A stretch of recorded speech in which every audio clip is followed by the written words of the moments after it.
Hi, everyone. Hello. Hi, guys. Welcome to Adobe Live Remote Edition. Happy Wednesday. Happy Wednesday. Oh, it's kind of weird. I feel like we usually stream on Mondays and Tuesdays, so it kind I of feels like a know. Monday to me. I know. Same here. It's so strange, but I love it. Hi, Oh, everyone. How's it going? Tell us where you're watching from. I yes. have my little phone on the side, so I have the chat open. So hopefully I'll be able to shout out some people during this time.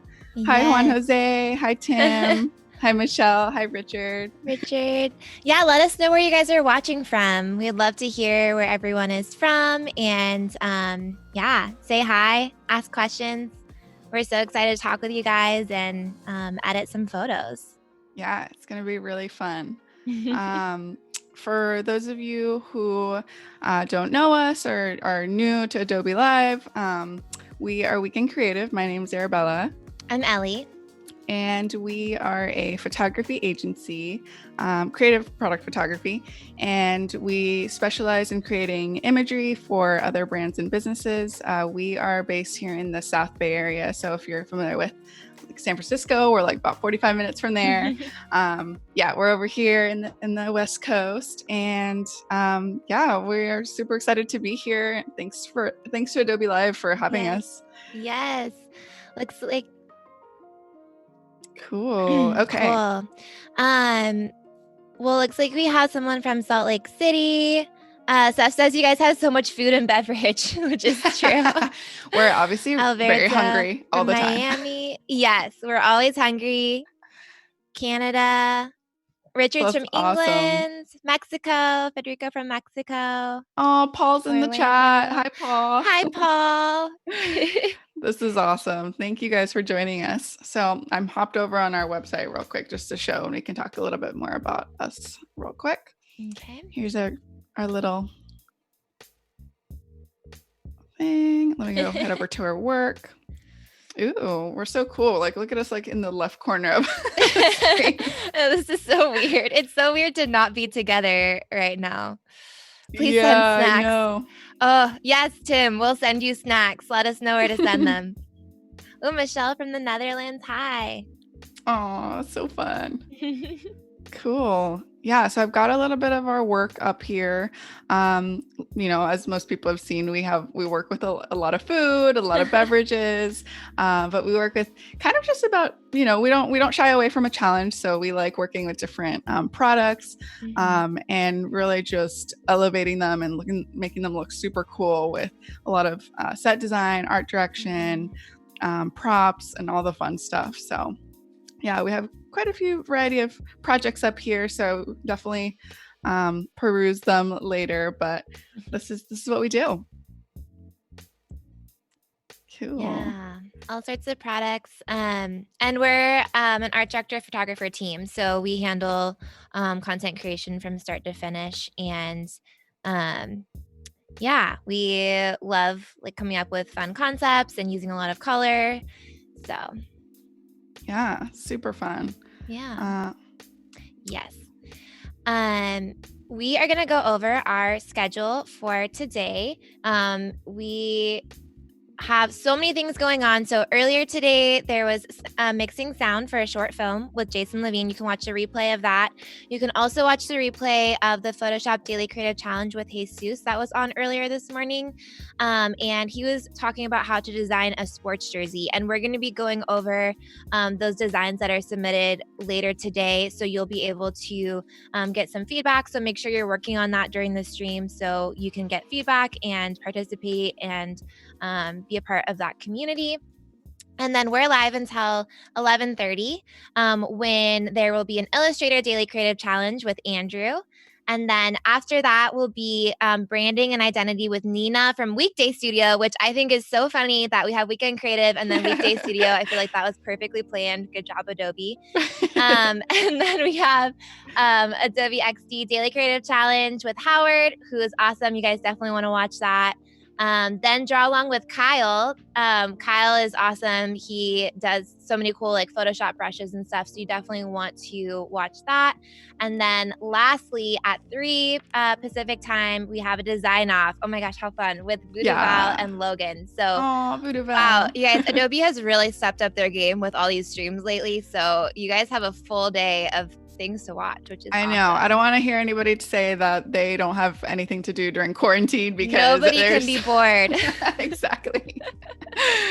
That's awesome. And that's one of the really great things that I love about Adobe Live is just like the amazing resource that it is, that it's available and free, and you can just tune in whenever, learn some new skills, get to know some different creatives, and just like be a part of the community that is Adobe Live. And we're so thankful to, for the Adobe Live team for bringing us on today. So, yeah. Cool. Well, do you want to get started?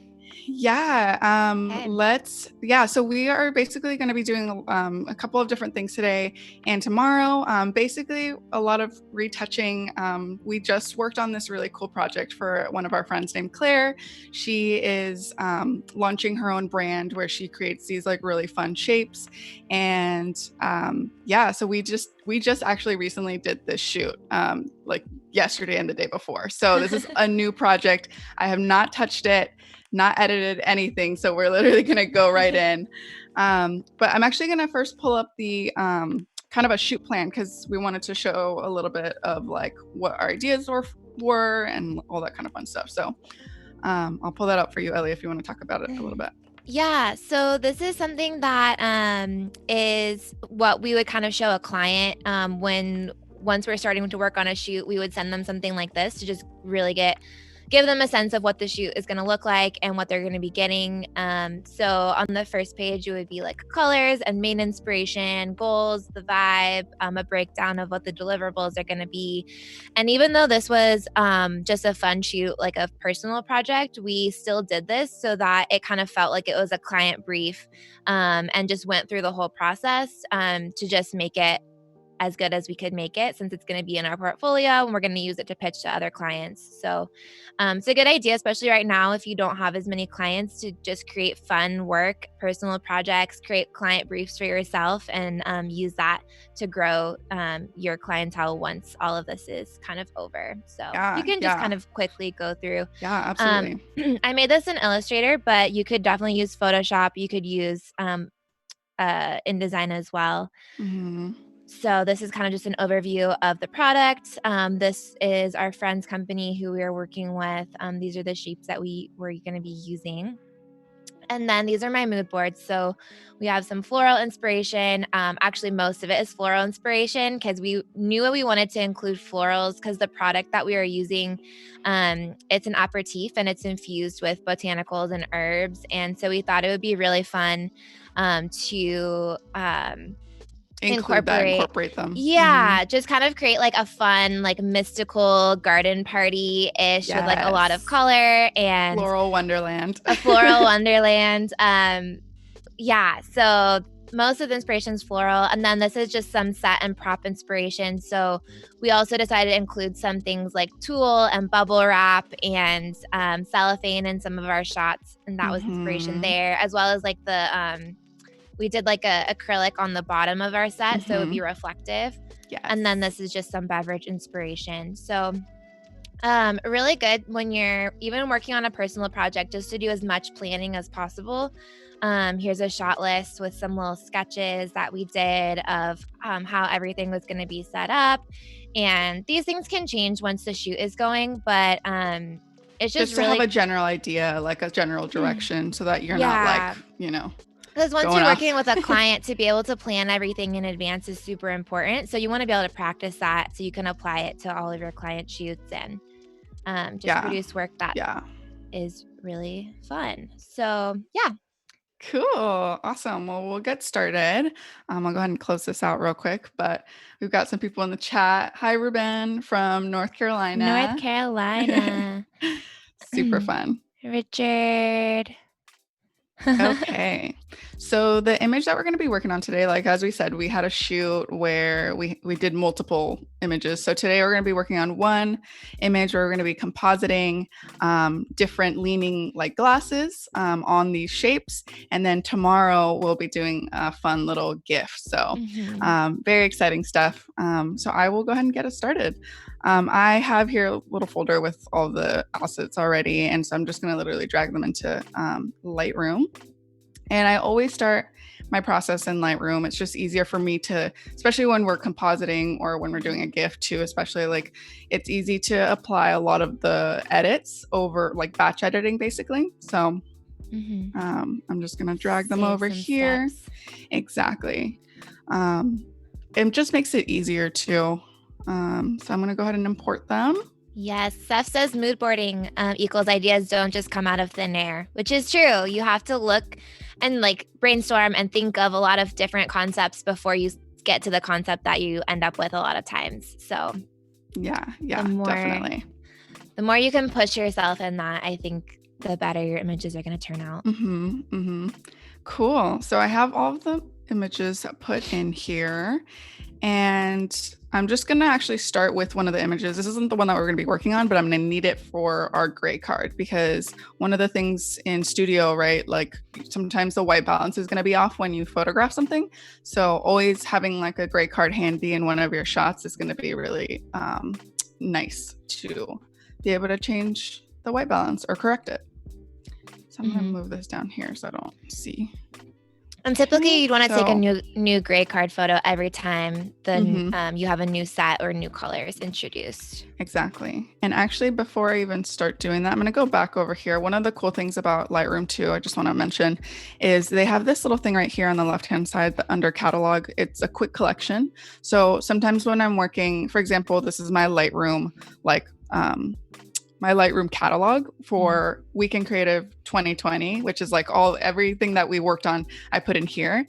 And I like to use a quick collection when I'm working on one specific project. So what I'll do is I'll just select all the ones that I'm going to be working on for today, including that one. And I'm going to right click and I'm going to add to quick collection. And now I only have to see those images when I hover over them. So super easy, quick and easy.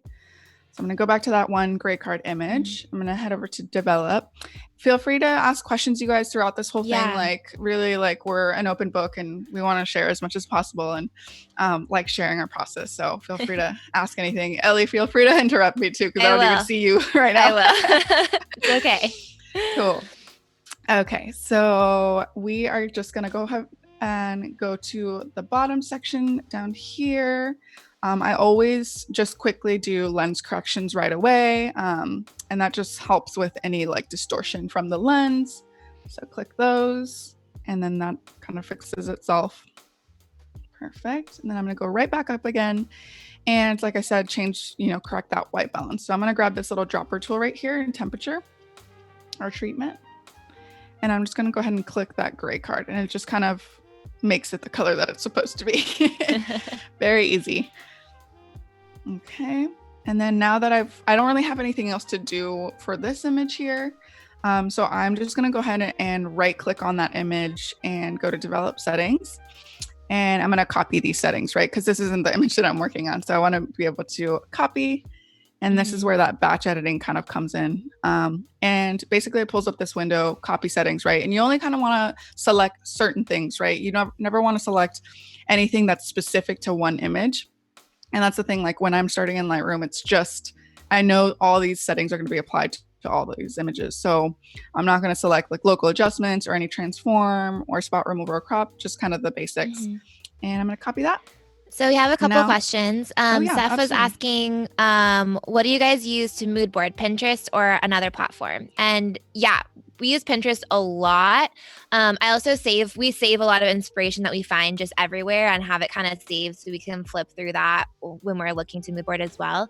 But I always start before looking at inspiration. We always start by brainstorming, by taking the product as inspiration first or the concepts that the client has presented and trying to build on that as much as we can before we look at other people's work, just so that we're not unintentionally copying people, and just always making sure to only take aspects like small pieces from maybe like colors from one photo and maybe like a like the florals from another and like not ever like completely copying one. Exactly. Yeah. Just taking one elements full and image. infusing them together. And then putting our own twist on them. Exactly.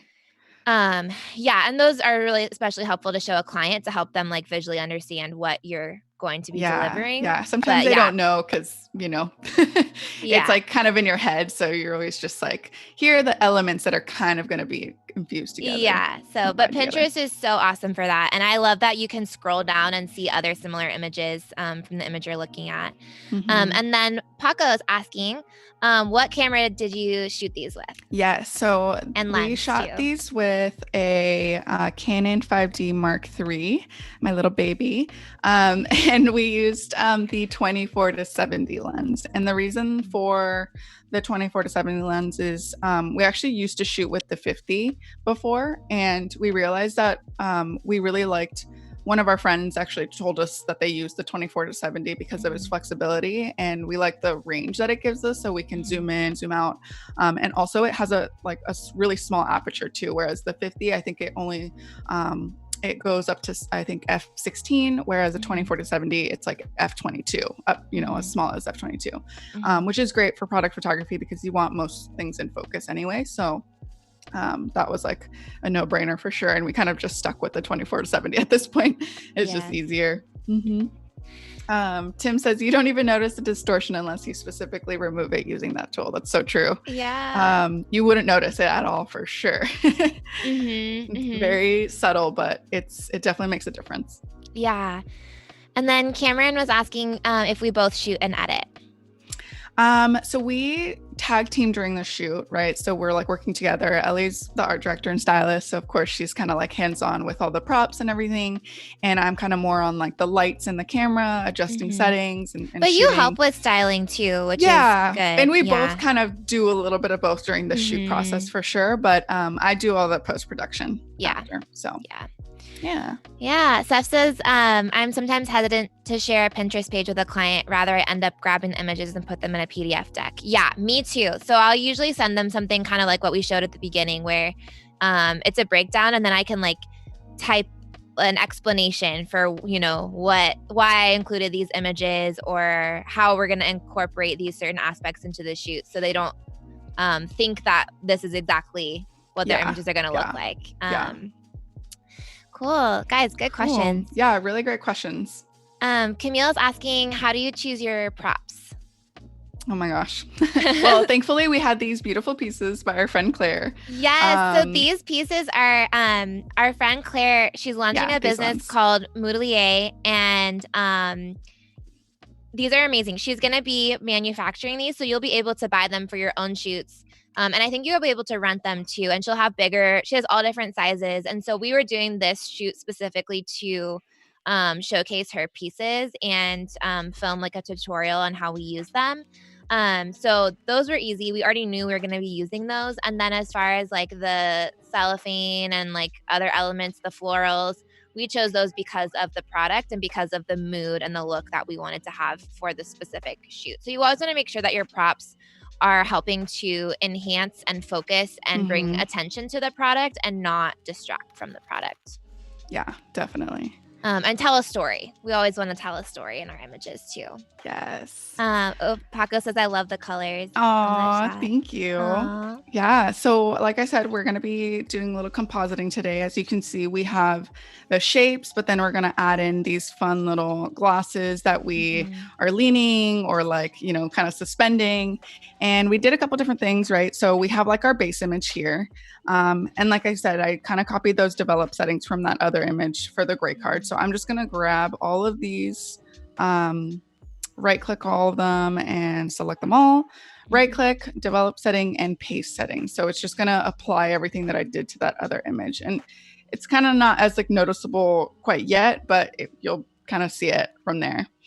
And of course we played around with lighting, adjusting, and a lot of, what we do for tethering and stuff, we use a program to help us like see and visualize everything more easily so that we get the shots that we need. So cool. We have Gemini from Bangladesh. Thank you for watching. Kirsten's asking, where do we find acrylics in such cool colors? So this is actually a piece of acrylic on top of fabric. If you're talking about the bottom of the set. So we just had some shiny pink fabric and we just placed a piece of, actually we put cellophane on top of that first, right? On this one. So we have this pink fabric. It's like 3 layers. We have this pink fabric and then we put like iridescent cellophane on top of that. So it kind of had like it's the same cellophane that you see in the corner there by the green shape. And then we put a piece of acrylic on top of that to make it reflective. Yeah, so, super fun. Yeah, so that's how we got that look, that acrylic color. Cool. Yeah. Okay, so I'm basically gonna grab, and I'm just gonna like do this real quick fast so that I can get over to Photoshop and start doing the little tedious stuff, and we can answer questions during that time too. Okay. I know, I feel like I'm like, oh, sorry guys. Sorry, let me get through this. No, it's cool. But basically what I want to mention is that like, here's our base image, right? We're going to work with this because what we did to make it easier for us was to shoot every glass in a separate shot so that we wouldn't have to worry about like things falling over time, because actually things did fall. So yeah, so we've got this base here, and we also did these 2 shots together. So you can tell that I'm holding from one side and Ellie's holding it from the other, because we actually, we want it to look like it's suspended on its own. So we just wanted to make sure to grab the 2 different shots where we can see the entire glass, and we can composite those later. We've got our leaning glass, and this is the one that actually fell. So we had to like adjust the pink ladder shape a couple times just to like get it right. And then we've got like the this guy right here. So I'm just going to grab all of those images real quick, and I'm going to basically open them up as layers in Photoshop. So I'm going to grab that, I'm going to grab that one. And there was actually one other shot too that we took because we liked the little fuzzies in the background better. Yeah. So sometimes you notice these things and you're like, okay, like let's fix that. And we noticed it once we were done with everything. So yeah, so that one's going to be a little bit tricky, but I guess we'll see what happens. So basically I'm going to right click. I have selected all of those images. I'm going to do edit in, and I'm going to open as layers into Photoshop. So I'm going to let that open up for a second. Wow, guys, you're asking such good questions. I'm going to let her open up, and then once she gets started on some of the like more tedious things, we'll answer all of these. You're so good. Keep them coming. Cool. The nice part about this remote setup is I can scroll through the chat, because normally, like once the questions go away, I can't see them anymore. That's true. So it's kind of nice. Cool. Yeah. Awesome. Slowly go in there. Okay. Also, anybody is a fan of this like light gray color for Photoshop versus the dark gray? Can we have like a little poll, like dark gray, light gray? Who likes it better? Yeah. After seeing, who was it that had this like Elizabeth. That's right. Goodman, was that her last name? She is a graphic designer, but she was using Illustrator and InDesign in this light version. Okay, so you can see from here, like it's grabbing all the images and putting them into layers in Photoshop. So it's just going to make it easier for us to then mask, each image and composite it all together. Cool. While that's opening, Carolyn asked, did you study this in university or did you take a different path? Well, we study different things in college. I did advertising with a minor in photography. So I've always been doing photography, but only never thought that we'd be doing product photography for sure. Yeah. I think that was kind of out of nowhere. That was a surprise. I did graphic design, but I took a lot of photo classes as electives. That's how we met, was in a studio lighting class, intro to studio lighting, in college at San Jose State. So we both took some classes. I think Arabela probably took more than me, but a lot. We're mostly self-taught in this, like in product specifically, for the most part. For sure. Okay, so I actually accidentally selected one of the images that I don't want. So I'm going to take that out. Okay. And grab the other image as well, because I think that's the one I need. The one with my Okay. hand. Oh, yeah. There you go. Yes. And basically, same thing. I don't need since, all those other ones are in one image already. I'm just going to open that one up real quick. The prop rainbow, which, hi, by the way, I recognize your Instagram handle, is asking, what story did you want to tell through these images? So we knew we wanted to include florals. And so once we decided we kind of wanted to make it like a magical, like fairy, mystical garden party with the colors. We were really inspired by the colors of Claire's shapes. So the pink and the blue and the green and pastel. And so I knew I wanted to keep the florals in those colors. And I knew that would kind of, they're not like your typical flower colors for the most part, especially like the blues and stuff. And so we were like, okay, it'd be fun if it was kind of like magical and fairy, and like kind of like, what if it was like fairies like set up this little scene with all these like really fun shapes, and maybe like in their house, and then they're having this little party where they're drinking these aperitifs. Yeah. So kind of like our little backstory, but then finding ways to interpret that not literally is where like the challenge comes in, but also the fun. Okay, so basically I have all of my layers now in Photoshop, and of course the base layer is up at the top, so I'm actually going to move that all the way down. And basically I'm just going to go one by one, kind of putting all these in together. So let's see, I guess we'll start with this one, since that's the one that we started with first. So, and I'm going to just like move them based on like which ones I want to work on next. Let's see. Oh, actually, and I think I might like this base image better. Let's see. Yes. Okay. Perfect. Okay, so here's our base image. And yeah, so if you're going to be doing compositing, it's good to just have one image where you have none of the items that you're going to be adding in. So that's like your foundation, and then you're going to build on top of that. Yes, exactly. Okay, so basically I have here these two shots where our hands are in them. So we're basically gonna just kind of do like a little layer mask to kind of just get what I need from each image, right? So and of course, like I haven't edited this photo at all, you guys, so I'm literally gonna like go through the process with you right now. And that's the thing about like Photoshop too, and just like post-production, it's kind of like problem solving, even in shoots too. Like you're always problem solving something, so like it's trying to figure out like the best way to do something. So in this case, I'm probably gonna do a mask. So I don't have to be super accurate with this, because it's kind of, that's why we have that base image, because it makes it easier for me to just kind of go around with a little selection. So I'm just going to go over to my left hand side and click this little lasso tool, and I'm just going to like literally go all the way around. And I only really need like this, maybe. Actually, let's see. Let me see. Okay, there we go. I probably actually even only really need like less than that, but we can like mess with that. But basically I have this like selection around, right? And I'm going to go to, I always kind of do this when I do my selections. It seems like easier to me in my head, like to make this selection edge smoother.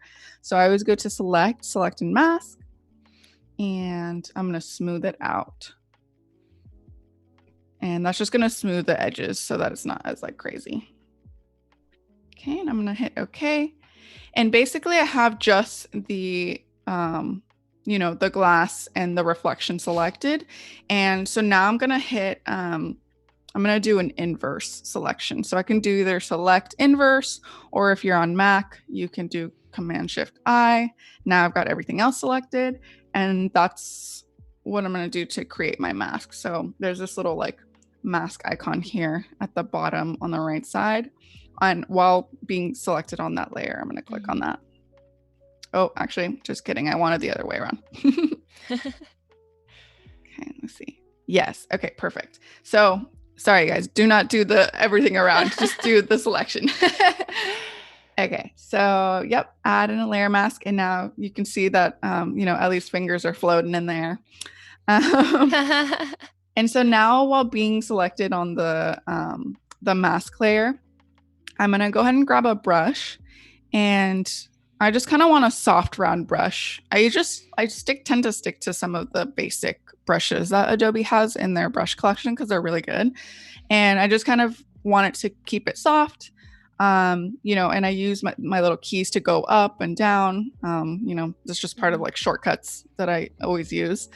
And I actually I have white selected, but I'm going to switch it to black because what I want to do is I want to soften these edges right here that are kind of looking a little funky since I'm compositing. So now I'm going to go ahead and grab it. And I kind of want to stick to something like maybe a 15 to 20% opacity because I want it to be very like subtle. And like I want to be able to add on or just kind of like brush over and over and over without doing anything drastic.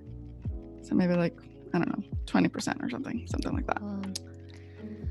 Let's get to some of these questions. And Tim was asking, how much light power do you usually use? Well, we use the ProPhoto B1 500 watt air monolight kit. So 500 watts. Where, it's like our lighting setup is pretty simple, to be honest. It's very simple. I mean, like, I think I used to be really intimidated by studio lights before. And like, now that I'm more comfortable, we're like really comfortable with like just our one light setup. Yeah. It's kind of become our signature look. And so we just roll with it. Yeah, exactly. Yeah. And it's like fun, and we use like a lot of white cards to kind of like reflect light in. So like in this case, like, there's like, obviously this is dark because our light is like very to the left and is more directional. But yeah, I mean, without a white card right here, it probably would be like dark. A lot darker. Yeah. So always using white cards. And we use a modifier on our strobe. And basically, hi, Claudia. Yeah, we use the strobe with a modifier on it, and it's I believe it's a zoom reflector. And basically that just like helps create like that more hard light in the image. So yeah. Cool. And then what about tips to make a portfolio if I don't have a lot of material? Shoot normal stuff from home. That's from Atner. Yeah. So yeah, you can definitely just shoot what you find around the house using things you find around the house to build your portfolio, especially right now. It's a great time to be doing that and just play around and have fun and test things, and you don't have the pressure of a client that you're trying to please. So that's a great way to build your portfolio. Yes, exactly. And then Adri was asking if we're using tack to fix the glasses. And we do that sometimes. We use putty like all the time. Yes. This time, it just happened that we could lean those glasses, the other ones that Arabela will show in a little bit. And they happened to lean, and we only had one accident. I know. It was this one. That one, we had a mishap at the very end. Yes. So it was fine. And then a lot of times we would use fishing line to hold like that first one that you see that when we ended up using our fingers. But we just decided that we wanted to not set up our whole like fishing line setup. And just use our fingers this time. Yeah. And the reason that we even know that trick too, I remember I thought of it because we watched this like tutorial and they did kind of the same thing. They just like held the prop in different ways so that like they can later, just like composite it together. Yeah. The prop rainbow is asking how we deal with dust on acrylic backgrounds, and you're going to show that a little bit later, right? Yeah. It's going to be the most boring part of this editing process probably. But yeah, so keep the questions coming, especially during that part, so that we have something to talk about. Exactly. Yeah, but yeah, honestly, I mean, it's a lot of cleanup, but a lot of cleaning on set too. Like we try to clean everything as much as possible and like wear gloves for the most part so that we don't get fingerprints on things. Yeah, And then Paul exactly. Ferraris is watching. Oh, And he said, one of the challenges of compositing is not tripping over your tripod when shooting. Has oh that my happened to you gosh. guys? And do you have techniques for minimizing that? Honestly, it's happened and then we have to like start all over again and it's like the dumbest Yes, thing it's the ever. worst But you know thing. what? It happens, Yeah. He says and like not everything's going to be perfect. yeah, he says I try to not touch my camera and use the shutter control and capture one. And we do that Yes. too. So don't touch the camera. Just like watch where you're stepping. But honestly, like sometimes it just happens and you have to start over.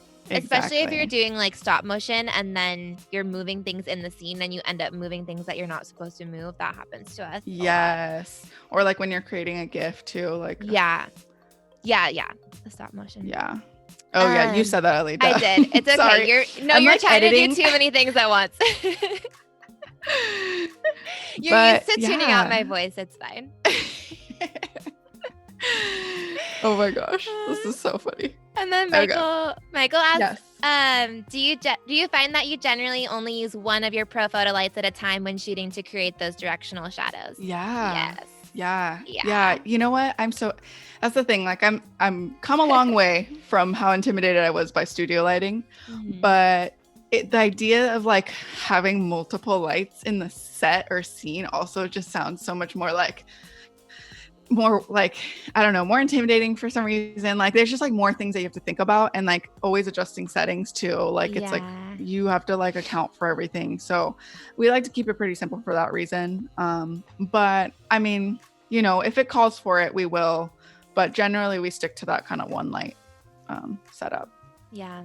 It's just a stylistic choice. And I think you know, like there are times where we have to do more intricate setups, like especially if we are working with models or a bigger scene and you need to make sure you light the background as well as the foreground and all of those things. But mostly we're working with such small products that we can get away with it. And yes, exactly. We like the look of it. Same. Cool. Yeah. So I'm just you know, you on the like layer mask, with a brush, soft brush, like just going in and like really just smoothing everything out. And just being careful to like always like toggle the like little eye button thing. I don't even know what you call it, but just like to kind of see where, you know, placement and everything. And it looks good so far. I mean, I have like, it's pretty smooth now for the most part. I kind of just like went around. See, like if you like notice, if you go in really, really in, you can tell that this is like doubling and that's because of multiple. See? So like you have to really sometimes like get in there. Yeah. And just like fix certain little things. And I'll always go back and forth between like a soft brush and a hard brush if it calls for it. So like sometimes in these edges, like the soft brush doesn't always like work as great. So I'll go like to a hard brush and I'll just like be careful to like be, you know, a lot of clicking. The Prep Rainbow is asking, what about the fingerprints on the glasses for this photo shoot? So like how my fingers and your fingers are holding it. In your other BTS videos, you usually seem to wear gloves for handling glassware, which is true. We wear gloves. We actually ran out of gloves and our Amazon order got delayed. So they're supposed to be arriving soon. So we ran out of gloves and we kind of, I would recommend always wearing them. Yeah, always wear them. Clean your set often. Oops, I don't know what I'm doing. Oh, there we go. Okay. Yeah, always clean your set as much as possible because then, you know, like your editor, retoucher, or yourself, like, well, thank you. Like it's, you know. So I'm just going in. I don't have to be super crazy because I do have that other composite too, where I'm going to be. Pull that from. Yeah, exactly. Adri is asking where we sourced the large acrylic piece, and Nicole asked if it was from Tap Plastics. And we love Tap Plastics. We use them all the time. Right now, I think I don't know. It was hard. I couldn't get in contact with them, even though I know that they're technically open right now. So I ended up getting a piece of, it's just like acrylic from Home Depot. It's in the window section. I think it was like $20. And it was large enough. So... But yeah, Tap Plastics is super great, especially if you need custom shapes cut. They do a really good job. And we've used them for a lot of projects. Yeah, definitely. Okay, so I'm moving on to the second one. And basically all I really care about is just getting a little piece so that I can remove Ellie's fingers. So yeah, I'm gonna do the same thing I did before, just kind of grab a little selection. And Claudie. Oops, there we go. Okay. Oh. Select and mask. And yeah, so I went to select mask, just to smooth it out again. And using this little slider over here, anywhere between 2 to 7 is probably fine. Tim says fishing line. Gus joins the chat. Oh, I miss the Adobe Live team so much. It's weird being at home. I know. I want to see Paco to the right of me. You know what I mean? I know. So also, sad. Shout out to Paco for keeping this whole thing together. Literally, I don't know how he does it. He's like a genius with this stuff. So yeah, it's literally incredible. Thank you, Paco. Yeah, Carolyn was saying I'd love to see a picture of the studio setup. So on our Instagram, which is just Weekend Creative, we have on our feed, we just posted like a video that like zooms in of what this whole setup looked like. It's super simple. We are really minimal or really simple. So you can go look at that if you want to see where our white cards were. I think we also we're holding a white card like down in front, and I don't think that is pictured, but everything else is how it was, I think. Yes. Pretty sure. Okay, so basically same thing that I did before. I'm just grabbing that, doing a little layer mask, and now I'm just kind of like matching it up based on like the image. And I kind of always like bring down the opacity a little bit so I could see it better. Obviously it's not going to be perfect since we kind of held it. So I'm probably going to have to do some like little warping or something, like little things to just kind of match it up. Make it right. perfect. Yeah. So, but right now I'm just more worried about like doing it as much, like getting it to match as much as possible. Let me bring down the opacity so I can actually see it. Okay, so maybe like something like that. I also want to remind you guys, if you're watching on YouTube, we won't be able to see your comments or answer your questions. So if you have questions and you want to ask them, hop over to Behance so that we can see it in the chat and make sure that we answer all of your questions and say hi. And then also don't forget about the design feedback. So earlier today, the challenge was to design a sports jersey using blending modes and a displace filter. So make sure that you are working on that and getting ready to submit it. We're going to go over those in about 45 minutes, and you'll be able to get feedback, and people in the community will give you feedback too, and it's really fun. So we'd love to see what you guys create. Yeah, definitely. Okay, so basically I've kind of matched it up as close as possible. So now I'm just going to kind of transform this little thing, this little section. So I'm basically on Mac, you do like Command T, but you can also go to edit and then transform. And I'm just gonna go straight into the warp tool. And actually I wonder, oh, actually, yeah, okay, see what's happening. Let me see if I can just. Carolyn's asking what other creatives we follow. We've met so many awesome creatives through Adobe Live. So like, I think it's really cool to be able to follow people who are even like outside of your field. So like, for example, like Hank Washington, I think his handle is I am Hank. I'm really inspired by his illustrations and what he does. And then for like photography, we love Diane Villadsen. Diane with one N is her handle. She was on Adobe Live. Lizzie Darden, who was on Adobe Live a few months ago.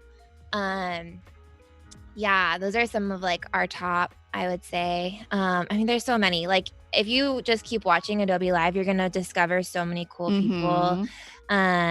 Designers, Lena Cordalina, she's super inspiring. Maud Pizzini, I'm sure I'm forgetting so many people, but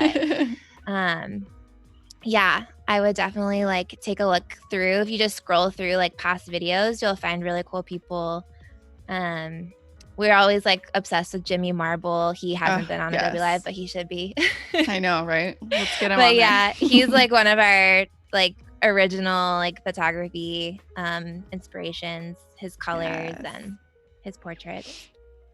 Okay, you guys. So I run into a little problem here that so because I'm doing a mask, when I go to transform, like it wants to transform the whole entire image. So I'm actually just gonna do a little shortcut here, and just since I'm only really needing this little spot right here, I'm just gonna grab like my selection, my rectangular.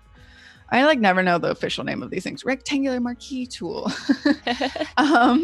And basically, I'm just gonna want to kind of copy paste that section because it's already there, and I'm on that layer that I'm working on. So let me see if this works. Okay, cool. And maybe I don't even need to grab that much. Maybe just like up here, like here. Copy paste. There we go. Let me see. Okay, yeah. So basically, now I'm gonna hide that layer because I don't really need it, and I have this, this little bit here. So now I'm gonna match that up to my scene as much as possible. Okay. And I'm just gonna call this top of glass. Any like layer namers out there? Layer naming people. I like do it later when I feel bad that I'm like, ooh, I should probably like name these. Yeah. Or when people are watching you like right now. Exactly. Okay. Let's see. And I actually probably don't even need that much of it. So I'm just going to go ahead and also, I know this is like bad, like, Photoshop destructive editing, but I don't need it. So I'm just going to go right in.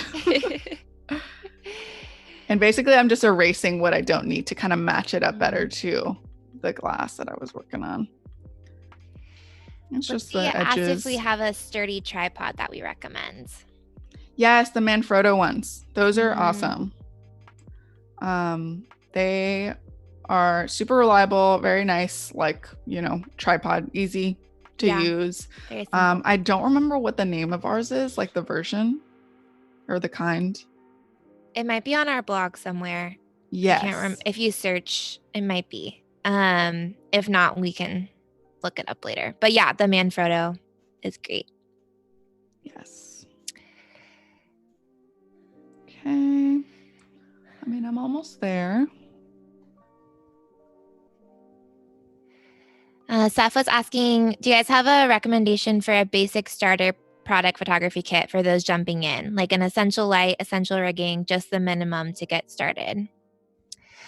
Yeah, I mean, we invested in ProPhoto because we used them in school and just like really loved them. And we knew when we ended up purchasing those, we had been in business for about a year and we had been renting kits, and we kind of knew that that's what we wanted.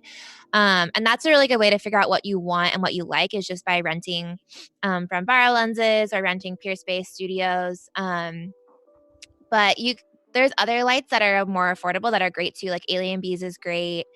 What was that other Ellen Chrome? Is that the other one that we used? Yeah, Ellen Chrome is really good. So yeah, and I would say like it kind of depends on your style and what you like. Like we kind of started off using like a couple lights and soft boxes when we were first starting, and then we kind of developed our style into more hard light. So it kind of depends on like the look that you're going for as far as like what you need in your kit. But I would say you definitely want some kind of tripod, a light, and probably some kind of light modifier like a softbox or something. And then computer, camera. What else do you think would be essential to get started? Let's see. I mean, I feel like you covered pretty much everything. Yeah, you really don't need that much. You don't need much to get started. And then you add to it as you're doing shoots and you're like, oh, this would be really helpful for this project, or you're on set and you realize you maybe need something else for the next time around. But you can just start with the bare minimum. Yeah, and ProPhoto has great kits if you're looking for a kit, but they are just like a little bit more expensive than some of the other brands. Yeah. Okay. So basically, oh, I don't want to do that. So basically, that little section that I was working on, I added a mask to it now because I kind of have like warped it into what I want it to be. And I actually am just going to, I added a layer mask onto it. So I'm just going to remove what I don't want now. Okay. So there we go. Just kind of matching it up as much as possible. Nicole asked, since you shoot in Capture One and edit in Lightroom, do you apply any changes in Capture One so the images don't look flat while you're shooting? No. We do all posts in Adobe. Exactly. Yeah, I mean, like when we're in Capture One, like we just kind of use it for its tethering. Yeah. Yeah. And then yeah, I mean, we're always using our gray cards too to like, you know, change like so that we can see what the colors would look like. Cause I know it like comes off like kind of weird looking, but yeah, no, we work all in Adobe's programs. And then Manuel asked, when you're going to export for a magazine, are you exporting in Adobe RGB? I am exporting do CMYK because it's for prints. So anything for print, you want to make sure it's CMYK so that the colors print correctly. Cool. I mean, I think that's pretty good, actually. That looks good to me. That's awesome. I feel like I always have to like zoom out to like see what it looks like. Otherwise, I like have no idea. Yeah. That looks pretty cool. And then we got rid of her hands. Oh, hi, Mom. Oh, it's Mom in. My mom's in. Cute. Oh, yeah. Paul had some, I'm just going through the chat again. Paul had some great tips on some good lights. And Paul knows what he's talking about. He has a studio really close to us. We used to rent his studio and it's super awesome. So yeah. Thank you, Paul, for sharing those. Yeah, cool. Okay, so that's pretty much it for that one. And then let's see. Well, I don't really need this anymore because I already grabbed it, so I'm gonna remove that. Bye.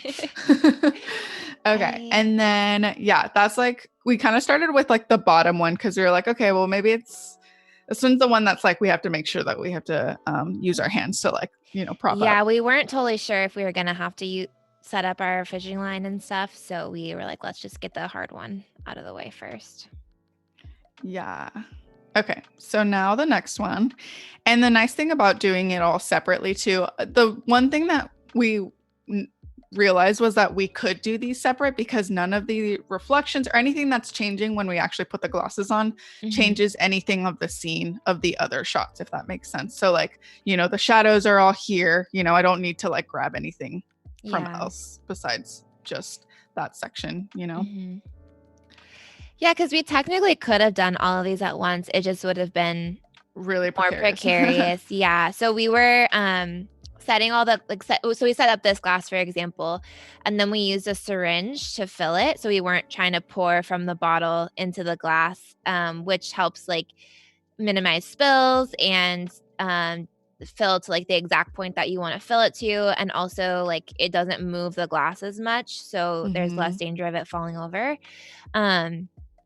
But if we like took the time to like fill each one as it was like leaning or as we suspended it with fishing line, it just would have been a lot more chance for spills. So what we would do is like fill it and then be like, okay, quick, take the photo. And then like, yeah, Ellie's hands would be like waiting to grab it just in case. So.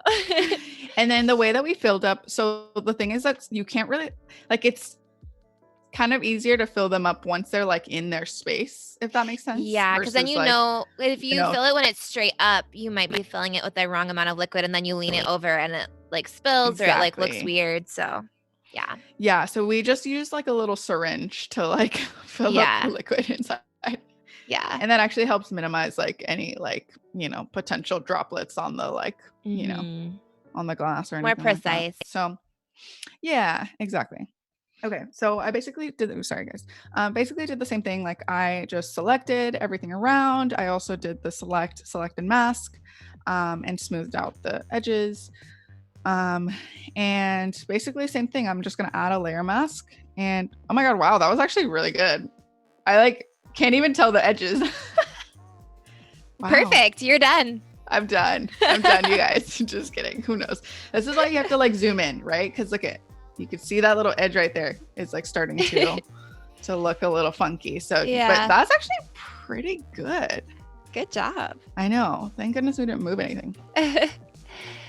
Carolyn was asking Not if we a ever problem. use loom cubes, and no, we don't. What's that? It's like those like, I don't even know how to describe. It's like those like square like light things. I think it just adds like luminosity. Is that how do you say that word? You know I what I'm think talking so. about? I think. Yeah. Maybe. But no, we don't. Good questions, you guys. Keep them coming. Yes. So fun to chat with you guys. And if I missed any, I'm scrolling through the chat at the same time that I'm like, paying attention over here too. So if I missed any, make sure to just ask it again. Yeah. Yeah. I want to make sure we get to all of them. There's so many. Okay. Yeah. So I'm just going around that edge, just kind of clear, like smoothing out. And I'm using a mask here. I'm not destructive editing. Promise you. Trying not to.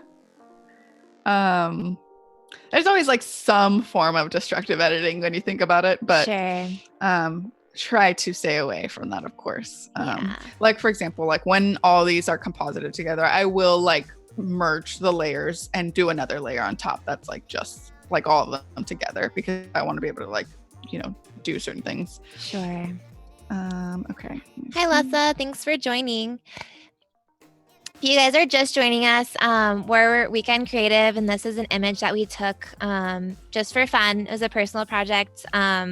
Also, kind of like to promote and show our friend's pieces that she is going to be selling, which is those shapes that you can't see right now, but you'll see when Arabela zooms out. Yeah, I'll zoom out. So yeah, this is a fun project, and working on some compositing. And we're also going to be reviewing design feedback, or giving design feedback on the Daily Creative Challenge in about 30 minutes. And so make sure that you're working on your sports jersey and getting it up so we can see it. And yeah, I love to see what you guys make, and fun to celebrate sports, even though we can't have sports right now. But hopefully soon. Yes. Soon they'll be back. Okay. So that pretty much covers that one. Wow, I can't even believe it's already been an hour. What? I know, it's flying. It's so fast. So fast. And all these images, by the way, you guys, like they like, everything takes time. Like you'd be surprised how much better. I mean, well, I'm sure you guys know at this point, but you wouldn't be watching, I don't think, if you knew, maybe. But yeah, I mean, like you have to be precise when it comes to product photography. And oh my God, I'm like killing myself right now because I didn't clean my screen. So I'm like, is that dust? I'm gonna have to fix that later, or is that just like stuff on my laptop screen? So maybe I'll like wipe it down when I like later on. But yeah, so it's kind of pretty much the gist of it for that. I mean, that's the beauty of using a tripod one, but also trying to keep everything in the set like very still as much as possible, because I love that shadow. It'll help you so much, and it looks like literally like it looks perfect right there. Yeah. I love it. Great. Okay. Cool. On to the next. If you guys have more questions, feel free to ask them. We Yes, would love please. to hear from you guys. Okay. Oh, Lessa was asking, can you tell how you use your history panel? You have it open right now. Oh yeah. Okay. So this is kind of my setup pretty much always. I always have my rulers on. I have my like tools over here on the left-hand side. I've got my actions. I don't really use properties that much. Actions are more what I use sometimes. And then I have my history panel here just so that I can, go back if I need to. I have it like so that you can go back a good fair amount. Of course, like when you're doing brushing or like any of those like detail things, like you can only go so far back, but that's kind of why it's important to have all these layers, right? So yeah, I mean, I just have a history just so that I'm able to, if I need to, to just kind of retrace my steps or go back, or I did something wrong, or, you know, Yeah. that Command Z, you guys. Yeah. Seth was asking if we comp this stuff together on set to see if it will work. Yeah, so we actually set up all the glasses unfilled, like all together when we were shooting, just to make sure that it would work. And actually, when we originally planned this image before we got on set, our idea was to have all the glasses on the steps and have them all leaning different directions. So that was our original idea. And then once we got on set, we kind of realized that like with the florals and everything, it would make more sense to have them more separate. And also like that glass that she's showing right now is pretty big and it takes up a lot of the staircase. So once we got on set, we like placed them all to make sure that we knew where we wanted to put them before we shot them individually. And then we ended up having like the one that was in front. We changed the position of that after we did that comp because we needed it to be like more up so the liquid wouldn't spill out of it and we could have more liquid in it. And then Federico is asking, how much time do you spend on average per project? Oh my gosh, hours and hours and hours and hours. Yeah, between like concepting, especially if you're working with a client, I feel like that just slows the whole process down because you have to get approvals on everything and a lot of back and forth and waiting for their emails, and then they want changes. And so working with a client takes a lot longer than a lot of our personal projects. And I feel like there's not really an average because every project is so different. Project is so different, especially even in post-production too. Like if it's something more simple, like it can take me like an hour, but then if there's something like really complex, it can take me anywhere from 3 to 4 hours for an image, and for GIFs even longer. It's crazy. Yeah. And then production, I mean, like, and even if when you think about it, it's all like your work starts when you're like communicating with the client, right? Like that's all hours too, where you're like literally coming up with concepts and ideas, and it's a lot. Yeah, it's a lot of time. Yeah, for sure. Okay, so basically I have the same thing. Okay, so one thing too that's going to be kind of tricky for this one is this is the one that we did last, and when we did this shot right here, this is the one that fell.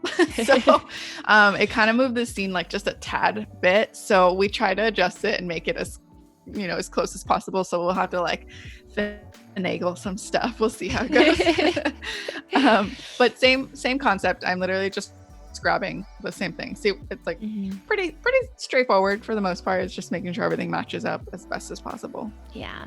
So same thing. Maria is asking, do you guys think Behance is a space only for designers? And when you create your portfolio and showcase your projects and experience, or can a product photographer show off their work too? I think it's for all creatives. And I think that because it's not just for displaying your portfolio, it's also for building community and for discovering other people who will inspire you. And I know for us, like we are inspired by other photographers, but we're also inspired by designers or illustrators. I think making sure that you have like a really wide variety of inspiration is really important. I would definitely like use it for finding inspiration and for meeting people, networking. It's really good for that. But I do think like it's great for photographers. We just updated our portfolio on Behance, and it's really cool just to like get feedback from people and see kind of like what work resonates with other photographers or other designers. So yeah, I would say Behance is for anyone who's a creative. And it's been good for us. Like, yeah, it's been really good. Yeah, for sure. Just hard to remember to update. I know. That's our problem. I know, right? Because you've got like so many avenues. You've got your Instagram, your website. So but you know, once you sit down and you put it down, it's like, you know, good to go. So yes, yeah. Yeah. So you guys, I'm just doing the same thing. I'm using that like large soft brush in black, and just on that layer mask selected, I'm just going over where I see needs to be adjusted. Camille asked, how has your work changed with the ongoing pandemic, and what tips do you have for dealing with it in freelancing? So we actually wrote right when everything happened, we wrote a blog post on our blog about how you can still work and build your portfolio and grow your business even when things are slower or different. So that's on our blog. If you want to search for that, I think if you just search like downtime on our website, it will come up. I think for us, thankfully, our clients were super awesome and understanding and understood that things would be a little bit different and that some things would take longer. Delayed. And yeah, some things would be delayed. So they were really, really great. And we're able to do most things from home. So we just kind of adjusted and like went to work from home, which was definitely different and challenging and not awesome, but you know what? We made it work. And yeah, so I would say like not much has changed except location for us. And then I think just making sure that you're still producing work if you are able to, even if that's just personal projects, even if that's just like something to keep you inspired, something to show later, to pitch to clients later. As much as you can, and working on your social media, being able to grow that right now. I think being able to focus on things that maybe you wouldn't normally have time for, like maybe develop some passive income streams. So for us, like we started working on developing stock photography and making sure like that was up to date for us. And we're working on like some other passive income streams so that in seasons like this, we still have revenue coming in. So yeah, those are some of our tips, but we have a lot. And we also have a whole list of resources for freelancers dealing with COVID-19 on our blog. And I know that Adobe has a fund, the Adobe Creative Residency Community Fund, kind of a long name. But they, for this whole year, they're putting aside money to help artists. And it's a grant for a project that you would work on for a few weeks. So you can apply to that if you need as well. And maybe Tim can drop the link to that in the chat. Yes. Oh, wait, maybe he already did. If he didn't, I'm sure he will. So yeah, lots of options, and that was like a long answer. So if you have follow-up questions, feel free to ask. Going through real quick. Okay. On this little thing, so feel free to keep on going, asking questions and anything like that. Comments. Nicole asked, in normal times, how often do you shoot remotely versus with the client there in person? Well, our clients are kind of from everywhere. So like most of the time, like they're not even able to come to the shoot. But of course, if the client wants to come, like we're open to like, we're not going to say no.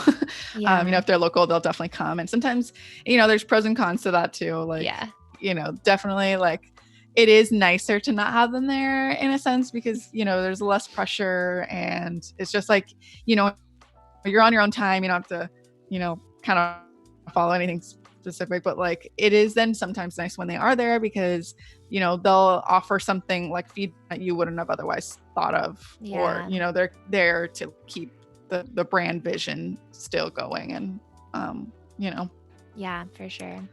I would say that most of the time they're not there. We only have a few local clients. So,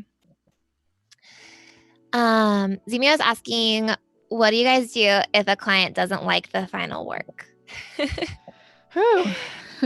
Yeah, we've only really had to deal with this a couple times, thankfully. And I think as we've developed our process more where we are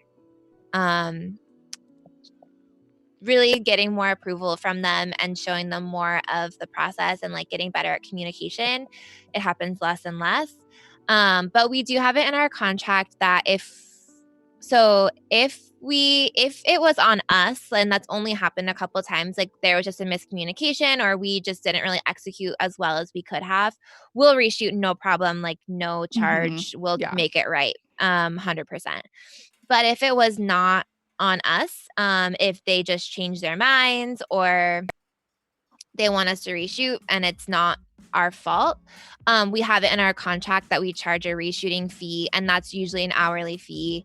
And most of the time they don't want to pay that. And so they end up just like getting what they got. But and that's for like extensive re-editing, reshooting, anything like that. If it's like subtle edits, like there's almost always like subtle edits that we do again after, maybe on one image they like wanted it to be like more saturated or something, and like we'll do those things, no problem. But if it's like extensive, then we have to charge for that because that's our time. Mm-hmm.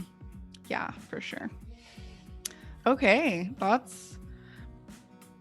got the 3 glasses on there. So that's pretty good. There we go. Now the last thing that we're compositing is Ellie at the very end was like, I don't like this thing. Let's change it. And I was like, okay. Sorry. We changed. It's so details. We changed Details a little. are It's all the details.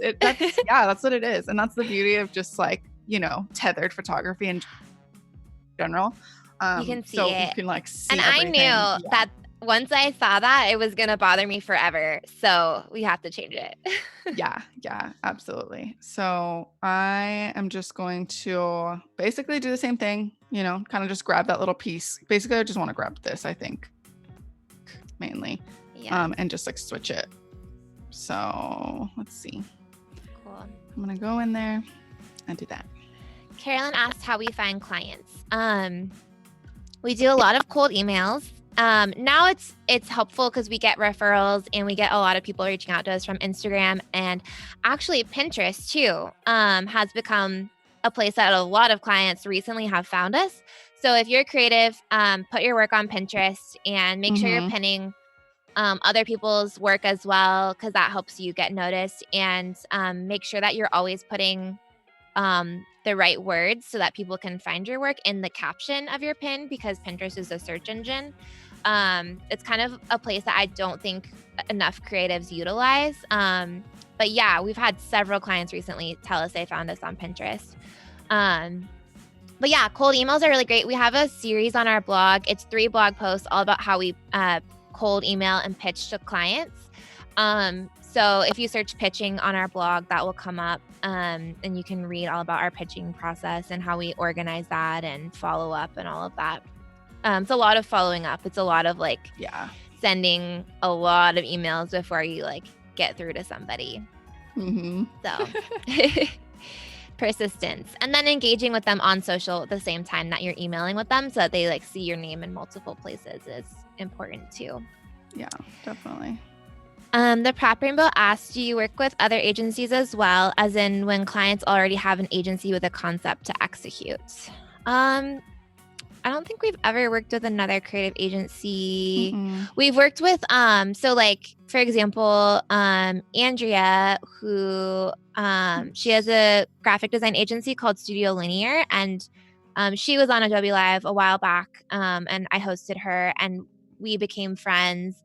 And so now sometimes like her agency will refer us as photographers like to their clients, and then I'll refer her any of our clients who need graphic design work. So I always have like a list of designers that I like that I can refer people to, and she's on that list. And so in that sense, we work with other agencies, but she wasn't, like, we did a shoot with one of her clients and she wasn't really involved in that process. So typically we're not really working with like other creative agencies, but I guess we'd be open to it depending on the situation.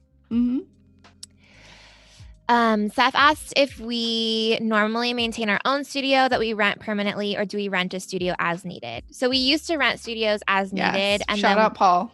Paul, yeah, we love his studio. But we now have our own space. We've had it for a little over a year. So that's nice. We keep all our stuff here. All of our props are here. I can build everything here. And it's our office as well. So we come here and work when things are normal. So cool. Okay, you guys, this is like kind of coming together. We've got all of our glasses in place, and I was able to fix that little weird thing that was happening on the left-hand corner. Bunny ears? What are they called? Bunny? Yeah. Bunny I have no idea. I think they're called bunny tails. I don't know. But you guys, these florals that we got, that Elle purchased, oh my gosh, they're a dream. And they're all fake. They're all artificial. Yeah, all these flowers are either, well, they're dried or fake. Or dried or fake, yeah. So most of them in the shot are actually dried, and then those green, like the big green ones, are fake. Oh, okay, cool. Because they just use probably like dyes, right? Like to color them. They're all from Etsy or from Afloral, AFLORAL, which has a lot of like fake and dried florals. Yeah. Cool. My little like chat went away. I'm gonna just refresh that real quick so I can see people. I knew. Okay. I knew. Cool. So cute. Basically I'm done with this. So I'm just gonna grab the whole entire image and just select the whole thing. You know, you could do Command A on Mac or whatever you'd like, whatever you prefer. And basically I'm gonna do copy merged, which basically just grabs everything that's in the image, because I don't really need to change anything else. I'm pretty happy with this right now. So I'm gonna copy merged and it grabs everything. And then I'm just going to do Command B for paste. And that's going to be that like full, like, you know, that layer that's like sandwiched with all of the items together. Cool. And I'm just going to call it base or something like that. I don't know. Something. Does anybody like say like name something really awkward or like something like funny? Maybe I should like start naming them based on like what goes in a hamburger, like bun. This is the tomato. This is a tomato. This is the meat. But then you're gonna always be like, wait, what was the tomato? And have to like click it on and off to remember what it was. I know, right?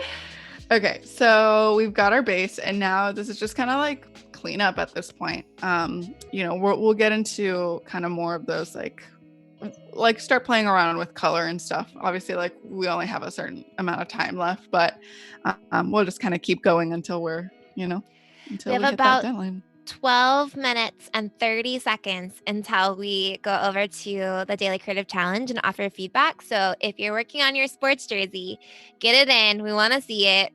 And we'll give some feedback on those pretty soon. Cool. And I think Tim dropped the link to submit into the chat. So Tim's great. Tim's on it. So I'm just going to duplicate that base layer, and I'm going to create or name it clean, because this is where I'll be doing most of my stuff. And actually, now that I'm thinking about it, I do want to do something even before I clean. And then, hold on, I'm going to go back. This is where that history tab is very nice. So I'm just going to go back to my base. And what I'm going to do is, so the reason that I always have rulers on is so that I can like make sure everything's a little bit more aligned. So I always just like to see where things fall. So we can tell that it maybe is like a little bit off. And then also I'll just grab, and basically you're just grabbing, you click down on that ruler and you just drag, basically.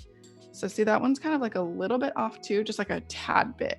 So what I basically am going to do, and originally we were planning to do this as a like square, but I kind of want to do like a 4x5 maybe instead, because then I can have a little bit more of that space with the flowers and everything. I don't know. We can take a look at it, Ellie, and you can tell me if it's like cool or not. If it's cool. If it's cool. I'm good. I trust you. Something like this, maybe. Well, that you can easily crop to a square later too. Yeah. So something like that. That way it like still shows like, it's like good balance. That's fun. Even like a little over or something like that. Yeah. Okay. So before I even crop though, I'm just gonna cancel this, because what I'm gonna do, I always like to like do that cropping thing kind of right before I'm about to clean up. But here, the reason that I'm going to wait is because I want to fix those like lines and make sure that everything's kind of like straight. So I'm just going to zoom in, and because I see now where, you know, what I need to fix, I'm going to remove this, because what ends up happening sometimes is if I go over to the crop tool, and I'm just going to clear this because I don't really original ratio.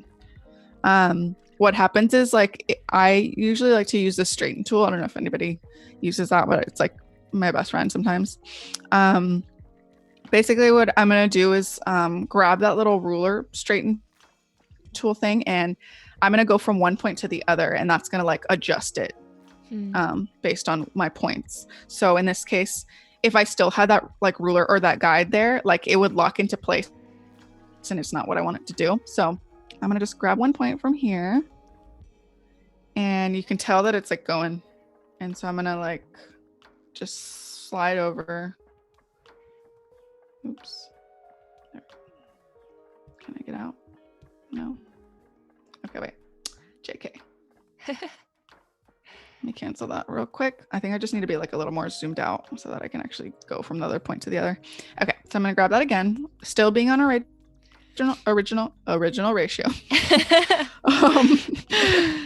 And then I'm just going to go over there right here. And you can see like how it like tells you the angle. Mm-hmm. So I'm just going to, let's see. I think that's probably fine. Maybe. No, or is it?